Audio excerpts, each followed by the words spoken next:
Assalamu alaikum everyone. मेरा नाम माहीन फैसल है. I'm a British-born Pakistani living here in the UK, but my roots are strongly tied in Pakistan. I actually have been seeing what's going on in our country at the moment, and I have a question.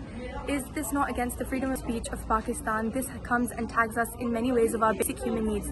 This dictatorship is depriving us of basic human needs. अगर कोई इनके खिलाफ आवाज़ उठाएगा तो ये उनकी आवाज़ बंद करने के लिए उनको यूँ अबडक्ट करवा देंगे, गैर कानूनी तौर पे उनकी आवाज़ को बंद करने की कोशिश करेंगे. लेकिन कितनी आवाज़ों को बंद करेंगे, क्योंकि हम सब एक हक की आवाज़ है. ARY was the platform for all overseas Pakistanis and Pakistanis residing within Pakistan, and what did they do? They shut down the channel. And what are they doing now? They've taken Amal Yusuf, they've taken Shahbaz Gill. Anyone who speaks against them, anyone who speaks up for what's right, they try and lock them down.